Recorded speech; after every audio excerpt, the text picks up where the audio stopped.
In 2017, only 17 states out of 50 required for information to be medically accurate in sex education. In other words, 34%, only 34% of the United States, which is each one of these is a different state, and all of the white is stuff that may not be needed, that is not needed in each state to be taught. So only 34%, according to Guttmacher Institute, required information to be medically accurate. It may be a surprise to you, but to other researchers within this field, it's completely not. My name is Shakira. I study sex education on 2 levels, sociologically and human communication level. So I study it in a variation of different ways. And I definitely agree that this needs to be changed. So let's get into it. So here's how it's gonna go. The first part is gonna be definitions of sex education. The second part is going to be modern versions of sex education. In other words, some definitions you might need to know. The third part is going to be problems within American sex education. And then the last part is going to be the solution. If you're wondering what the solution is, I'll tell you. I believe, along with many other researchers, that it should be mandated nationwide to have a sex education course so it's regulated throughout every state what every person learns. And that's for 2 reasons. It's based on facts, and it's also based on the fact that everything is not. There are no requirements in every state, but we will get into that. Okay, so here's some definitions. So there's 2 definitions, even though it doesn't say definitions, but this is what research has shown. The first one is sex education, definition of sex education.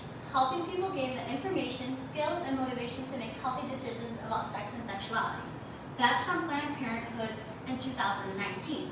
Planned Parenthood is the leading sex educator in the United States, so they know what they're doing.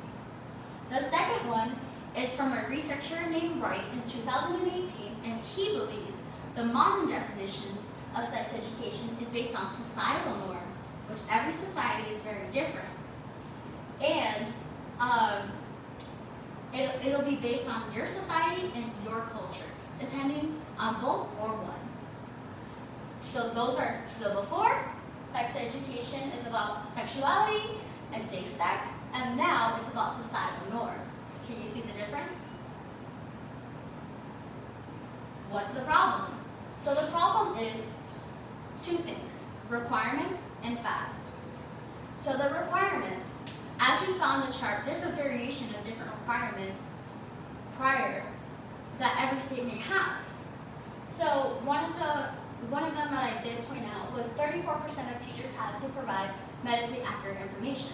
In other words, the other 66% of the nation are not requiring everyone to give medically accurate information, which can fall into a few other things.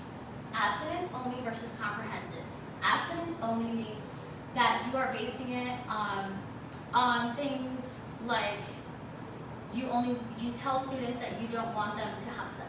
Then you have comprehensive education, which includes a variety of different things. So, not everybody's required to teach comprehensive. Some people are teaching abstinence only, and that will be the biggest debate here in the US. HIV, STD information. That's a huge part in the United States of being safe sex, but it's not necessarily being taught in every state. Contraception.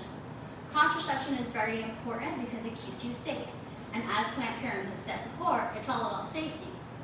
But if we're not being taught contraception, then it doesn't really do us any well. Fads. So in fads, we have things like sexual orientation, LGBTQ+. If you're not being taught that in school because that's based on your societal norm, then you may feel shunned from your own society, and it will go into your personal identity because that's not what you're being taught. Abstinence only versus comprehensive education, it's the same thing as before.